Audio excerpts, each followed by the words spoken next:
गर्मी आते ही ना ही कुछ बनाने का मन करता है और ना ही खाने में मजा आता है। बस लगता है कुछ ठंडा ठंडा मिल जाए। तो यहाँ पे मैंने लिया है लगभग 1 लीटर दूध, क्योंकि आज हम 2 तरीके से मिल्क शेक बनाएंगे। और दूध को अब हम बिल्कुल अच्छे से बॉईल कर लेते हैं।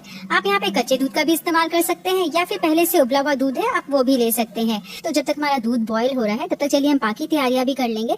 तो लेते हैं कस्टर्ड पाउडर, लगभग 2 से 3 इस तरीके से दूध में खोल कर ही डालना है। तो यहाँ पे कस्टर्ड पाउडर को दूध के साथ घोलने के बाद अब चलिए हम ड्राई फ्रूट्स नाम लिए हैं और साथ ही में 7 से 8 पीस काजू भी ले रहे हैं और बिल्कुल बारीक इस तरीके से चॉप कर। और इस तरीके से हमारे ड्राई फ्रूट्स रेडी हो गए हैं। और ये देखिए जो दूध है ना बिल्कुल अच्छे से बॉईल हो गया है। बस इसी स्टेज पे हम डालते हैं घुला हुआ कस्टर्ड। तो जब भी आप कस्टर्ड का मिक्सचर डालें उससे पहले इसे अच्छे से चला लें, क्योंकि कस्टर्ड जो है ना नीचे बैठ जाता है। एक हाथ से आप कस्टर्ड का मिक्सचर डालते रहिए और एक हाथ से स्पैचुला से चलाते रहिए, नहीं तो गुठलियां पड़ जाती हैं। यहाँ पे मैंने फ्लेम को लो कर दिया था ताकि कस्टर्ड जो है अच्छे से मिक्स हो जाए। कस्टर्ड से अच्छी सी थिकनेस भी आ जाती है और साथ ही में टेस्ट भी बहुत अच्छा आता है। मार्केट में जो मिल्क शेक मिलते हैं ना वो ऐसे ही बनाए जाते हैं। कस्टर्ड पाउडर डालने से क्या हुआ है, दूध का कलर देख रहे हैं आप चेंज हो गया है, हल्का सा येलोइश हो गया है। लेकिन अगर आपको दूध बिल्कुल व्हाइट रखना है, कलर नहीं चेंज करना है, तो कस्टर्ड पाउडर की जगह आप यहाँ पे कॉर्नफ्लावर भी इस्तेमाल कर सकते हैं। तो कस्टर्ड पाउडर डालने के बाद ये देखिए बिल्कुल अच्छे से बॉयल आ गया है। और जो थिकनेस है ना कुछ इस तरीके से है, ना ही दूध बहुत ज्यादा गाढ़ा होना चाहिए ना ही बहुत पतला होना चाहिए। अब इसे हमें और कुक नहीं करना है, फ्लेम को बंद करते हैं और इसे हम काउंटर टॉप पे रखेंगे। अब यहाँ पे हमें दूध को थोड़ा सा चलाते रहना है ताकि ऊपर की तरफ जो है मलाई नहीं। मिल्क शेक बनाने के लिए बेस बना के रेडी कर लिया है और इससे आप अनलिमिटेड फ्लेवर्स बना सकते हैं। लेकिन आज इसे हम 2 तरीके से बनाएंगे, इसलिए इसे 2 पार्ट में डिवाइड कर लेते हैं। तो आधा पोर्शन मैंने एक बोल में डाल दिया है और जो मिल्क शेक है हल्का ठंडा है, अभी पूरी तरीके से ठंडा नहीं हुआ है। और अभी तक इसमें स्वीटनेस देने के लिए मैंने कुछ भी ऐड नहीं किया है। तो इसी स्टेज पे इसमें हम डालते हैं पीसी हुई चीनी। इसमें हम चॉप किए हुए ड्राई फ्रूट्स भी डाल देते हैं और सभी को बिल्कुल अच्छे से मिक्स कर लेंगे। तो यहाँ पे ये मैंने पहला फ्लेवर बना लिया है। दूसरा फ्लेवर बनाने के लिए लेते हैं बोल और इसमें हम डालते हैं बाकी बचा हुआ मिल्क शेक। और इस शेक को अब हमें रोज फ्लेवर बनाना है, तो इसमें हम डालते हैं रोज सिरप। रोज सिरप ऑलरेडी काफी मीठा होता है, इसलिए इसमें एडिशनल शुगर डालने की जरूरत नहीं है। सिर्फ रोज सिरप से ही अच्छी सी मिठास आ जाएगी। तो हमारे दोनों फ्लेवर के मिल्क शेक तो रेडी हो गए हैं। इसे हम पूरी तरीके से ठंडा होने के लिए आधे घंटे के लिए फ्रिज में रख देंगे। तो जब तक हमारा मिल्क शेक ठंडा हो रहा है तब तक चलिए बाकी तैयारियां भी कर लेते हैं। तो अभी हमें सबसे पहले बनाना है जेली।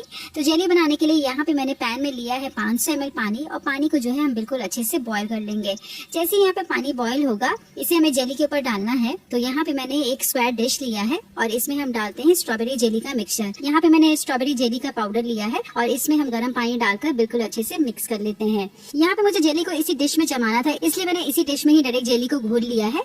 आप कोई भी बर्तन का यूज कर सकते हैं। अब इस जेली को बिल्कुल अच्छे से मिक्स करने के बाद कम से कम आधे घंटे के लिए इसे हम रूम टेम्परेचर पे ऐसे ही छोड़ देते हैं, जब तक ये अच्छे से जो जेली है ना बिल्कुल अच्छे से सेट हो गई है। इसे हम कट कर लेते हैं। छोटे बड़े पीसेस जितने बड़े आपको बनाने हैं उस हिसाब से आप कट कर सकते हैं। तो यहाँ पे मैंने छोटे छोटे स्क्वायर पीसेस बना लिए हैं। पानी में बिल्कुल अच्छे से भिगो देते हैं और इसे भी अब हम 15 से 20 मिनट तक ऐसे ही पानी में भीगने देते हैं, जिससे कि ये अच्छे से फूल जाएगा। तो मैंने यहाँ पे कुछ फ्रूट्स लिए हैं जिसे हम चॉप कर लेते हैं। मेरे यहाँ मेरी बेटी को फ्रूट मिल्क शेक पसंद है और बेटे को मेरे रोज मिल्क शेक पसंद है। तो दोनों की ही पसंद आज मैं मिल्क शेक बना रही हूँ और पीने में बड़ा ही रिफ्रेशिंग होता है। तो सब्जा सीरे ना कितने अच्छे से फूल गया है। तो चलिए अब हम लेते हैं सर्विंग ग्लास और सबसे पहले हम बना रहे हैं फ्रूट मिल्क शेक। तो ग्लास में डालते हैं सभी कटे हुए फ्रूट्स। आप चाहे तो फ्रूट्स को थोड़ा सा मिल्क शेक में ऐड कर सकते हैं, लेकिन मैं डायरेक्टली ग्लास में सारे फ्रूट्स ऐड कर रही हूँ। और साथ ही में इसमें हम डालते हैं सब्जा सीड और सब्जा सीड को डालने के बाद ऊपर से हम डालते हैं कस्टर्ड मिल्क शेक। आप चाहे तो इसे और भी ठंडा करने के लिए इसमें आइस क्यूब्स भी डाल सकते हैं। और इस तरीके से पूरे मिल्क शेक को ऊपर तक भरने के बाद हल्का सा मिक्स कर लिया है और ऊपर से हम डालते हैं थोड़े से चॉप ड्राई फ्रूट्स। साथ ही में थोड़े से जेली डाल के इसे गार्निश कर दिया है। तो ये बन गया हमारा बहुत ही टेस्टी फ्रूट मिल्क शेक, जो कि काफी रिफ्रेशिंग है। अब चलिए रोज मिल्क शेक कैसे बना ये भी देखते हैं। तो यहाँ पे मैंने लिया है सर्विंग ग्लास और बेस में हम डालते हैं जेली। साथ में यहाँ पे मैंने कुछ बॉइल्ड वर्मीसेली भी लिया है, ये भी डाल देते हैं। वर्मीसेली डालना बिल्कुल ऑप्शनल है, लेकिन इससे जो ड्रिंक है ना काफी अच्छी लगती है। और फिर ऊपर से हम डालते हैं थोड़े से सब्जा सीड, फिर से थोड़ी सी जेली डाल देते हैं। जेली आप जितना खाना पसंद करते हैं उस हिसाब से ऐड कर सकते हैं। और लास्ट में इसमें हम डालते हैं रोज मिल्क शेक। मिल्क शेक डाल के एक बार बिल्कुल अच्छे से स्टर कर लेते हैं और देखने में कितनी रिफ्रेशिंग लग रही है ना ये वाली ड्रिंक भी। गार्निशिंग में मैं यूज कर रही हूँ थोड़े से वनीला आइसक्रीम, जिससे कि ये और भी टेस्टी लगेगा। और ऊपर से थोड़ी सी जेली और पिस्ता से इसे डेकोरेट कर देते हैं। तो घर में आपको कुछ भी रिफ्रेशिंग बनाना हो जो इजी भी हो, टेस्टी भी हो और सभी मन से पिए भी, तो ये वाली मिल्क शेक आप जरूर बनाइए।